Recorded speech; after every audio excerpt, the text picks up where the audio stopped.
Hello, beautiful family. How are you all doing? Thank you for the love and the support. So, my beautiful people, today I have a quick one to share with you. Wonders they normally say shall never end. Look, this is Progress the Analyst, and here I keep you updated. I touch on the latest happening and I bring reality to your doorstep.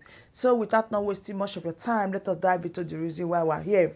So, this teaching is going to go a long way to help you. In fact, I don't want to hear everything alone. Hence, I decide to share with you. Now, listen to this. Periods that we've met, we've emphasized that the purpose of IHL is not to stop the combatants on the ground from doing what they think is necessary to do to free themselves and the homeland. It is not to teach them strategy of warfare. It is not to tell them that they are right or they are wrong. It is rather to let them know that no matter how justified your cause is, there are rules and regulations engaged in warfare. And those rules and regulations, if breached, the consequences will go far beyond they who are fighting on the ground to anyone that is involved in that struggle, whether it's within the top leadership or even without being in the leadership.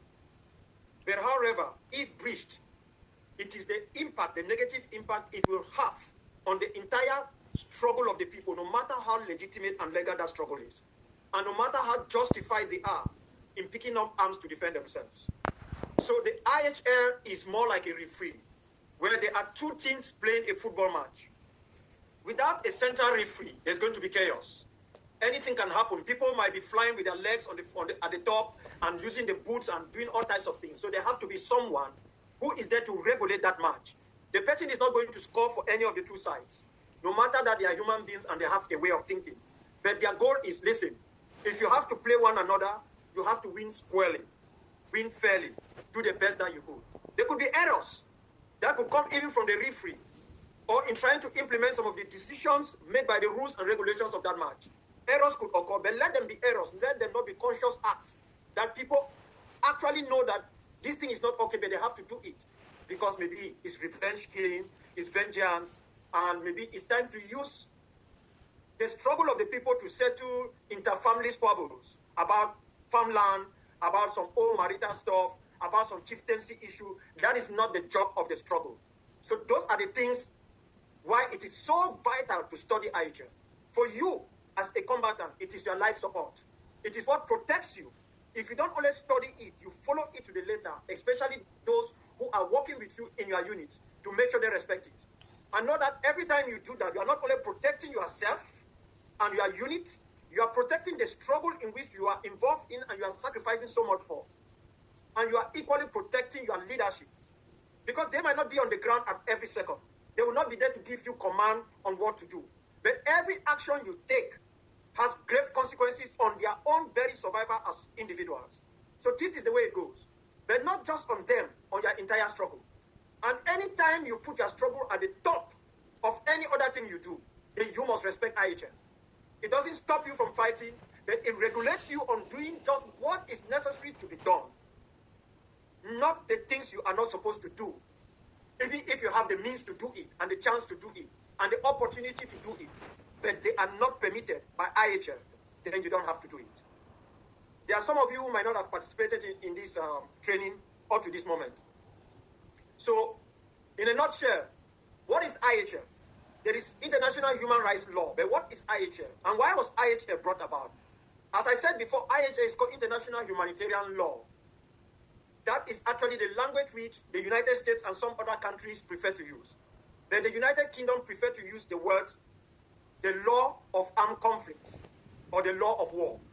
That is how they call it, LOW, law of war, or the law of armed conflict. Though internationally, the word is IHL, International Humanitarian Law. So the question is always this, what is IHL? We know they are all. IHL comes from the various Geneva Conventions. But IHL, in a nutshell, is simple. IHL is the basic international law which tells you the do-nots, the things you must not do in the course of war. IHL does not come to tell you that this one is what you should do. It's not there to train you on your strategy. It is just there to tell you, listen, we don't care the justification of your war. We don't care how right it is. We don't even care whether you are wrong. All what we are saying is that in the course of this war, there are things you must not do. You must not condone rape. Even if you yourself do not participate in rape, you take advantage of young girls around the community and think that because you're with it, you can rape anyone. It is totally forbidden. It's a war crime. You must not take advantage to say, oh, because we want to eat goat. Any goat you see in the community, you catch, you kill. That is theft. And through IHL is banditism. That's armed banditism. You can't do that. You cannot also take, for example, decide to attack medical practitioners because you just say that, oh, this person like this is carrying this bag, maybe he's a spy for X or Y, and then you decide to kidnap the person or you decide to attack them or attack a hospital. No, you can't do that. There are symbols that must be respected, and there are rules and regulations on how those who carry those symbols must also behave themselves. That is why IHL is not only for you as a combatant, it is also for you as a combatant to teach IHL to the communities in which you belong. If, for example, you are not somewhere in seclusion, very far off, you are within a community, for the good of those you are with and for the community, you need to teach them IHL. Because civilians have their own part to play. They are normally caught on crossfire. There are times when the action of a civilian puts them at risk. In other words, the action of a civilian can put the civilian in the same position as the enemy. When you study IHL, it is there, it is clear. If a civilian does a particular thing, that civilian symbol on that individual is taken away, and that individual now becomes part of the enemy camp. So if civilians don't know they put themselves at risk, then the consequences is terrible. So there are so many things that you are supposed to not do in the course of war. You are not supposed to condone kidnapping. You are supposed to target just the enemy. That is why they keep talking about military targets. No matter what you do, that is the area you target. If, for example, the military is in an area, as you listen, you heard what they talk of, the principle of proportionality. The principle of proportionality is very simple, well explained. Is that in the course of war, take for example, the military might be encircled on a Sunday and there is a church service going on. Or on a normal day and there is a service going on inside the church like a choir practice. And 5 or 6 of the military people ran into the church. And your unit is aware they have run into the church. And you ask yourself the question, what do we do?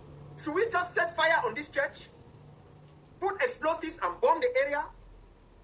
Take into consideration that not just the 5 or 6 who have escaped into the church might be wounded or will die, but even the civilian population that is in the church that you are not even aware of how many are there, especially if there are even children there. So you are not looking at the principle of proportionality. How are you going to react? So you have to weigh it. It is the same issue of the principle of the military decision you have to take. And that is where the difficulties come in. So you have to weigh it and ask yourself. Now the next question is not just that they escape if they escape into the church and they start using the church as an area to open fire at your own positions, what do you have to do? That is a question you need to ask yourself. Because definitely you need to defend yourself. They are shooting at you from the church. And knowing fully whether there are civilians inside the church. So that is where the issue of proportionality comes in. What are you going to do? Are you still just going to say because they are inside the church and they are shooting at us, we are just going to raid down this entire church and kill everybody? That is where the issue of proportionality comes in, and then you need to ask yourself, no, you need to weigh the pros and the cons. You could decide to allow them to waste their bullets, and you wait for a vantage position for them to come out. Knowing fully well that if you have to carry out action, the casualties are going. These are not civilians who are involved in the war, but the fighting group or the military that has moved into that church premises have transformed that place into a theater of war. They have committed an act against IHL. They have breached international humanitarian law by using a church premises, a faith-based ground, as an area for them to use to cover themselves to attack the enemy. They have breached that law. Are you also going to breach the law by attacking the entire building because you want to kill them and kill every other person that is in it? That is where the issue of proportionality comes in. That is where you have to think as a commander, as a head of a unit on what do we do at this stage? How are we going to operate? Strategy comes in place. So those are the type of things IHL is there to teach you, to tell you, listen, you have the right to defend yourself. That is not our concern. Our concern is that there are things you are not supposed to do. They are the do's and the do nots. That we are here to tell you, with IHL, don't do this. don't do this. We are not going to tell you what you have to do. Definitely, you know that if IHL is saying that you don't have the right to rape, you automatically understand that you have the right to respect civilian population, especially women and children. IHL will not teach you just that, but that is the meaning of it. Don't take advantage that because you are armed and you can go into the community and you start terrorizing your own people, which of course definitely are going to be your own last line of defense. That is definitely what is going to happen. So that is the purpose of IHL, and that is what we've been handling for a couple of months now in the other sessions that we had. Before I continue, I want to ask any question. All right. I know anyone, if you have any question before Dr. Okwanga continues, this will be the time to ask a question. I'll start myself. Dr. Okwanga, thank you so much for that explanation. It is obvious that the rules of what IHL does and the rule that it sets is kind of, I put it down as a referee, just like you rightly explained that. The role is that of a referee. It's not telling you not to defend yourself, not to go against your enemy, but it's just telling you these are the rules of the game. So that I have two questions. The first one, as you are fully aware, the United States of Biafra is a sovereign nation. We declared our independence on November 29th, 2024 in Latvia, Finland, and currently Nigeria is occupying a foreign territory. And I wanted to know, when you talked about proportionality, we've seen Nigeria break most of the laws that you've talked about here. And again, I hear you say that because your enemy is breaking the law does not mean that you also have to break the law. We've seen the Nigerian state that reintegrates non-terrorists, hire them into the military and police, send people to Biafra land to burn houses. They burn people's homes, not minding there are other civilians inside those homes. So they burn them down and people die, not just destroying the house, burning the houses, but also the civilians inside those buildings have also died. So that brings me to my question. When we know that the IHL law exists and there are states like Nigeria state that is ruled by Tinubu and Christopher Musta that has consistently broken these IH laws, what is the website? Where do we make these reports for this breaking of laws? Is there any site for the IHL where we can report officially for these for the Nigerian state that will be breaking this law? Thank you so much. Yeah, thank you, Madam GPM. I think you asked a good question. The first thing I want to say is that, you see, a man should not stalk a lady, harass her, and rape her, and then when they ask him, why have you done this? The man says she was wearing a very short skirt, and the top was almost topless. So she made herself attracted to me. You have break the law. The way the lady has dressed has nothing to do with your agreement. IHL is there. Does it mean both states and non-state actor groups will not breach IHL? Not at all. Not at all. We all understand how international law works. We know how it works. And at times it is very selective, whether we like it or not. Especially for those who are outside, caused by the consequences of where they have been pushed away. Where you discover that even the passport you are holding is not even that of a passport of a third class, because another state, based on their interest, can seize that passport from you away than if it was a real Biafran passport. So we know these things. They happen. So the question you've posed is clear. IHL does not stop Nigeria from breaching international humanitarian law. We are aware of this. We've seen states do this. U.S. military have breached it. Russia breaches it every day and still refuses that they have not done it. Yet, we can go on and on and on to cite individual states responsible for breaching IHL. Nobody doubts that Nigeria is breaching IHL in Biafra land. Cameroon has breached IHL in Amazonian land. You go to different countries, you find the same thing. It is happening. It is happening. We've seen it. We understand that. But for me, for example, with the OES, I'm just here to say, listen, these are the rules that are laid down. And I think if your team, the combatants, those sacrificing so much, and the people on the ground are able to understand what IHL is and follow it to the principle, they will create a level of respectability to your struggle. They will have some sort of a, how do I call it? Not just blanket protection. There will be a level of protection to the people. And there will be a level of understanding, because at the end of the day, it is not only to carry arms to fight. It is that somewhere along the line, those arms will have to come down, even if it is just for the state of Biafra. You are going to disarm the people to set up the various security services in your land. And if you allow the breach of IHL to become the norm of the society, they will move it from being norms to make sure that disarmament becomes very, very murky. And then people will transform themselves to something else. Now you ask the question, is there any way to report IHL? That is why I'm telling you that. International law is very tricky. If you listen to that, is why I said you people to listen to that. The ICC is actually out for this. But who are those that they target? That is the question. When you make laws where those who are currently involved in committing crimes against humanity, war crimes and genocide, it's so impossible to carry out charges against them until they step down from power. That is the law you have made. You give them all of that time, which means if, for example, Tinubu decides to send warplanes to go down to Nigeria and bomb, to Biafra land and bomb villages and the rest, and IHL will say, oh no, I'm waiting. No, the international ICC will say, we are waiting when Tinubu is no longer in power. He has diplomatic immunity. Then we'll go after him. Then maybe Tinubu dies while in power. Just the moment he's leaving office, he dies with the crimes he has committed. Now, justice has not only been delayed, it has been denied. So you can go on and on and on with situations like this. We understand that the ICC is there. The ICC is there where there is a means of reporting. You only need to know how to report your issues to ICC. One other important good way of documenting this crime, very, very serious crime. So there should be videos and even reporting of those who were inside that house. And if there is possible, family members who are alive, interviewed and recorded. All of these things have to be put in place. You need to make sure that the people go on the ground and keep aside their emotions to go to work, to collect evidence. This is how you fight the state.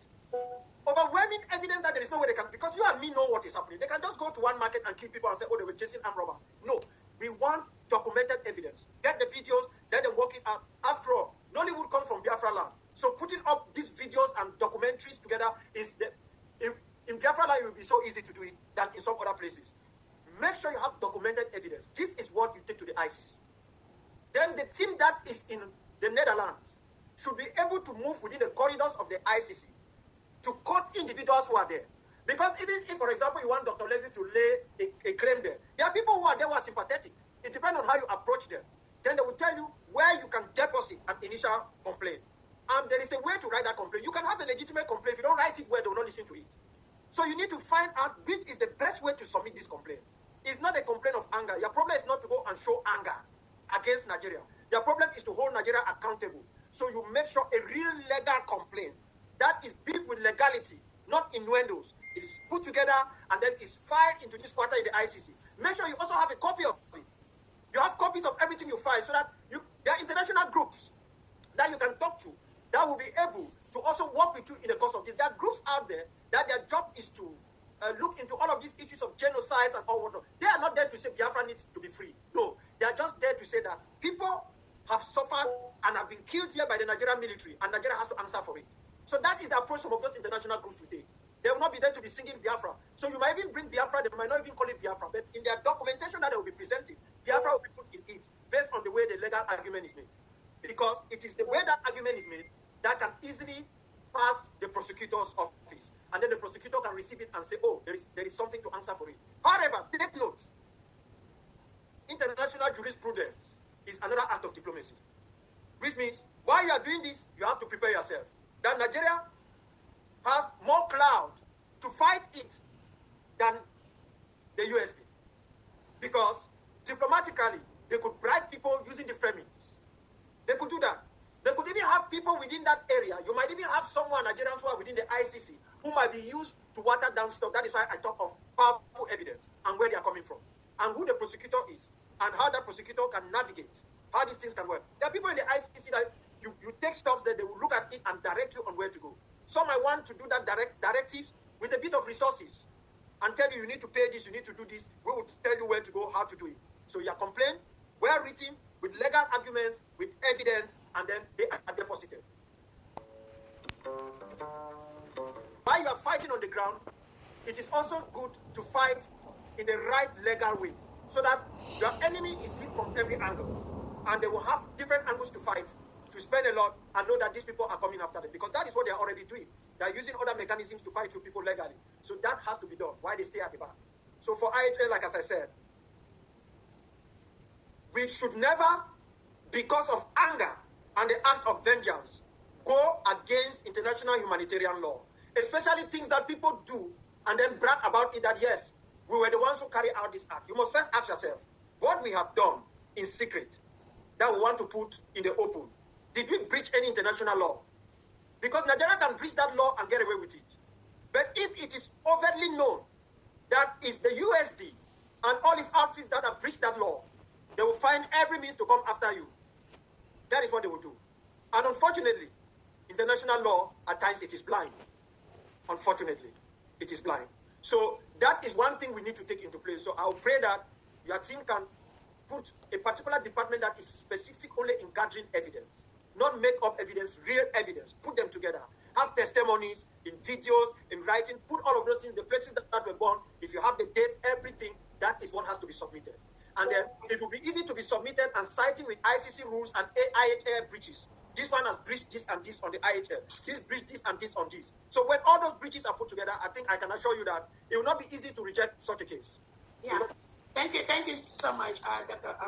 Akwanga. And again, I hear your where such submissions should be made, and also I know that based on the manipulation at the international level, that is why most of the African countries right now we've decided that ICC is going to be a redundant organization as we move on.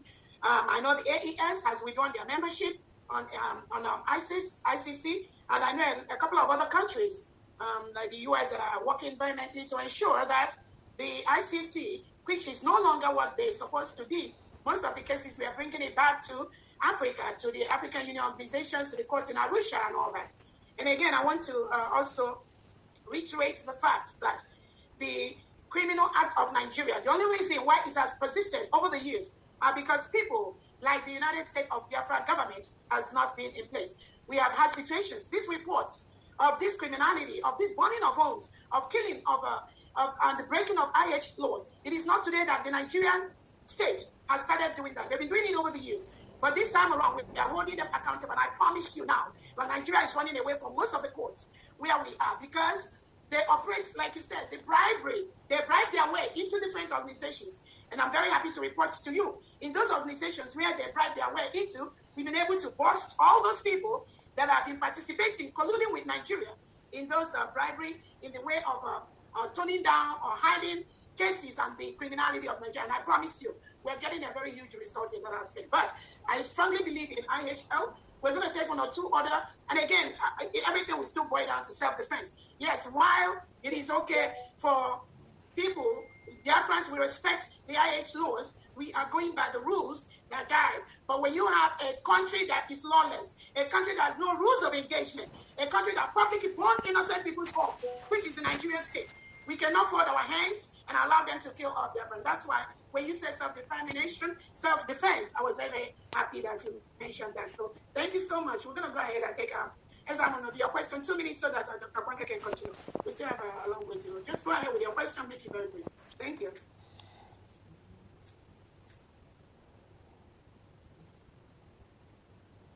He's muted. So are they the ones who mute themselves, or it is? Go ahead and unmute yourself. Oh, thank you, my DPM. Good evening. Dr. Akwanga, good evening.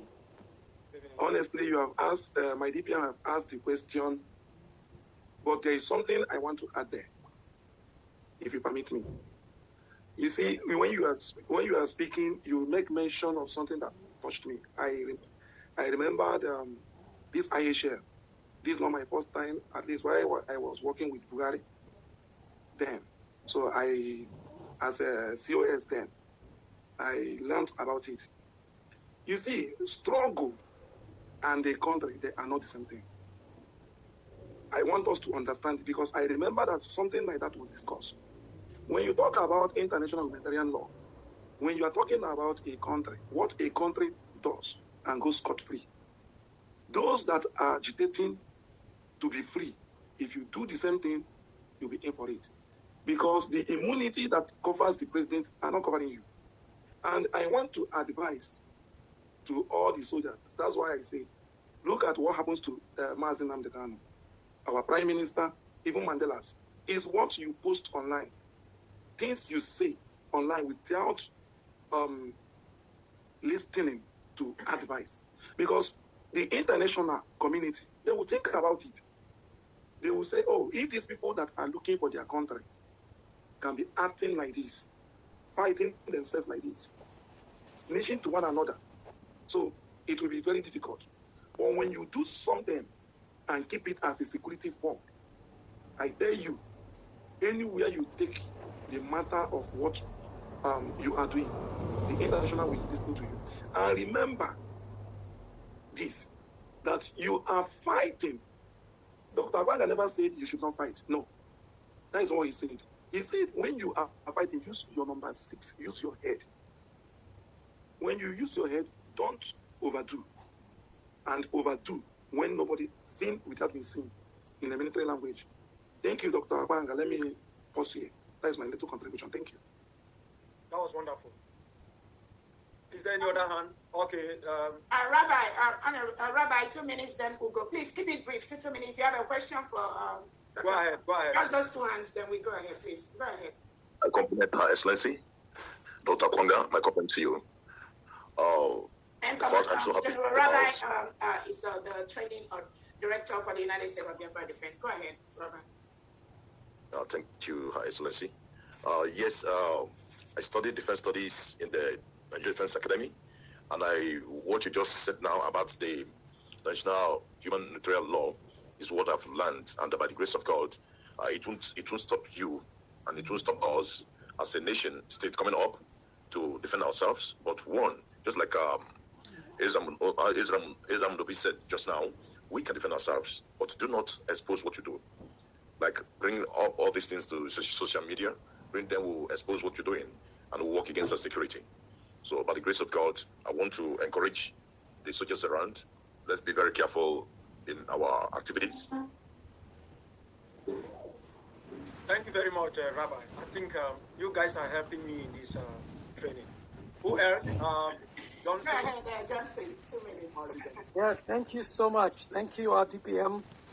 Thank you so much, Dr. Kwanga. That was a very beautiful presentation there. My question is this. Is ICC the only teat that bites for IHL?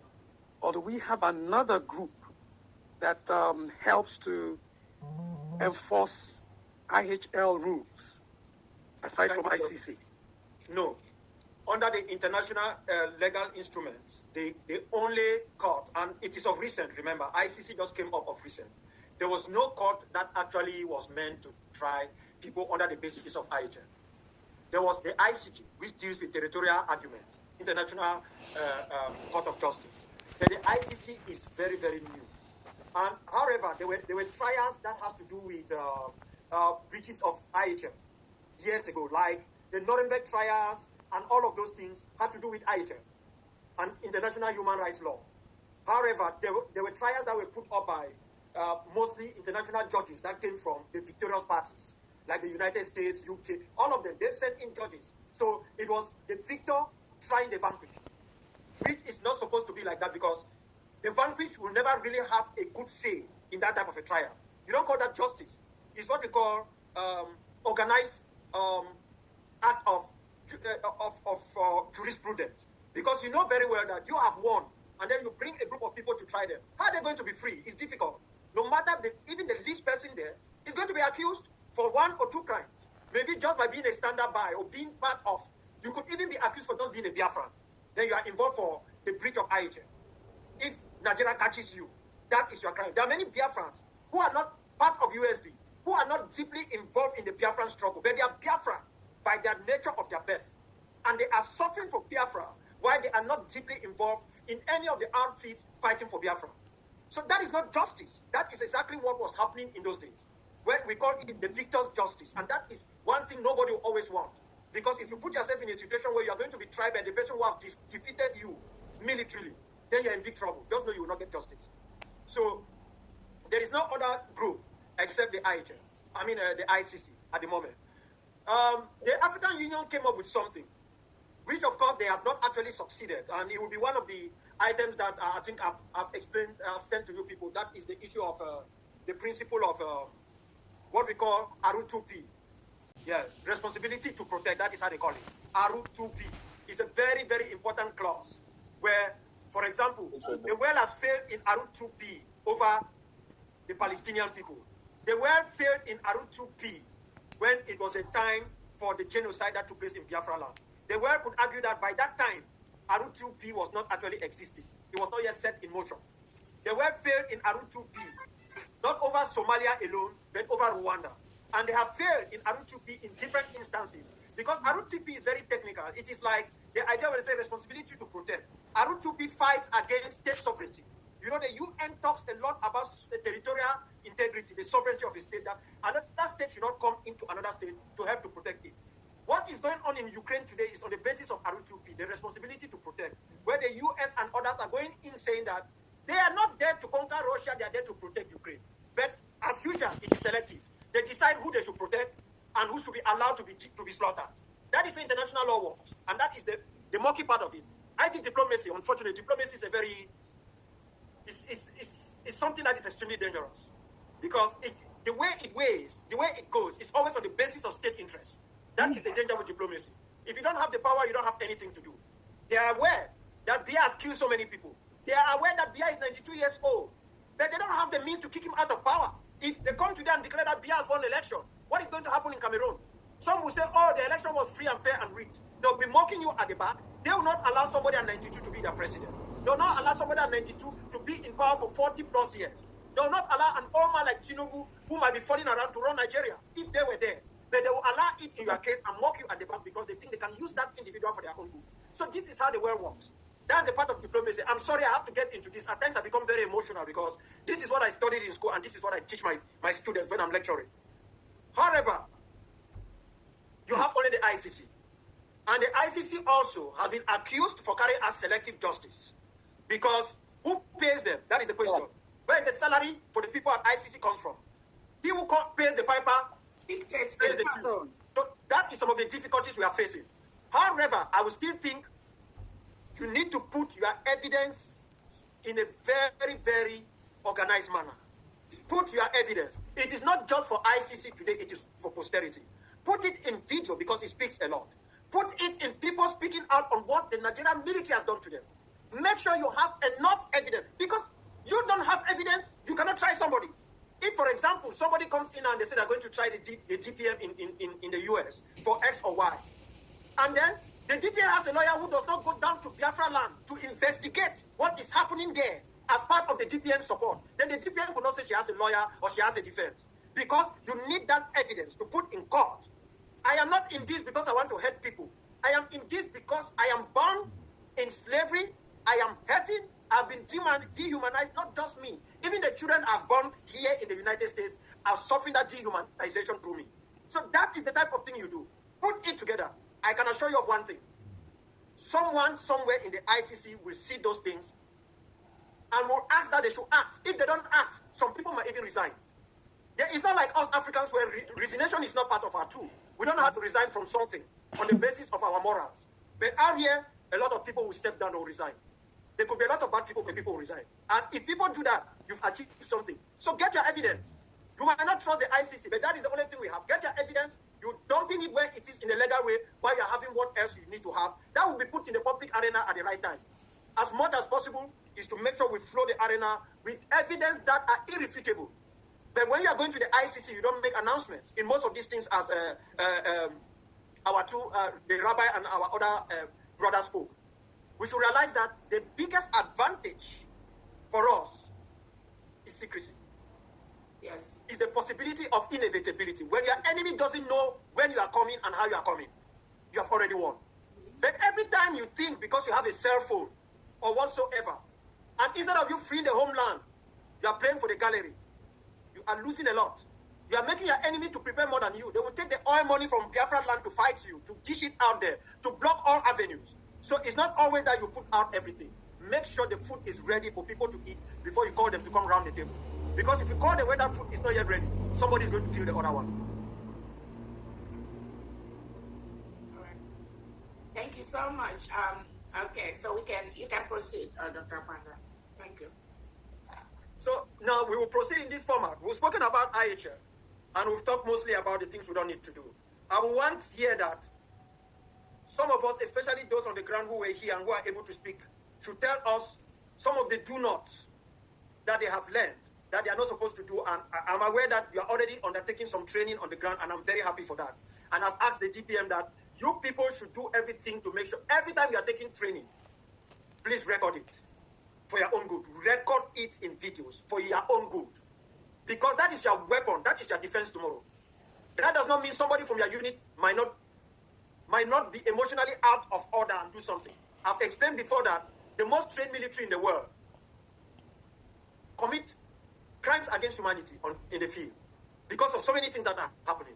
So mistakes can be made, and that is understandable before law. But when things are done consciously, that you know we are not supposed to do this, but we are going to do it because the other side is doing it to us, you are committing a crime. So the question I'm asking is, what are some of the things in the course of prosecuting whatever you are prosecuting you are not supposed to do based on the teachings you've had so far on IHL?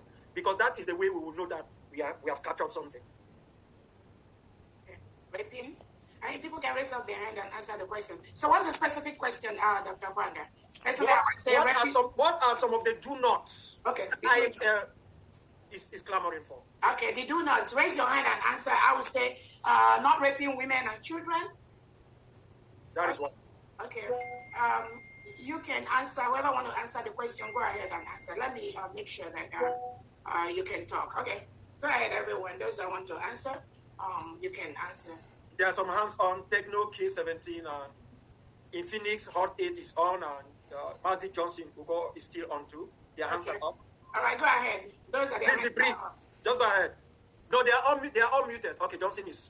Okay, go ahead. I would say avoiding targeting civilian population. Wonderful. Okay.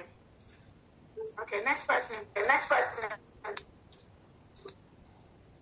Go ahead. Go ahead. I would say is avoiding churches that realize civilians that are there. That is good. Next. Make sure you don't. I would say make sure you don't expose what you are going to do before those that you can get the theater. Well, that one is not technically IHL. That is more of an advice I'm giving. IHL does not tell you that you don't expose or you expose. That's a strategy issue. What IHL will mainly tell you is that you should be careful with what you do. Don't think that because people are not seeing it, the time will come when you have to answer for it. That is why you have to respect IHL at all times. Honorable Pastor. God bless you for your good work. Continue. Thank you.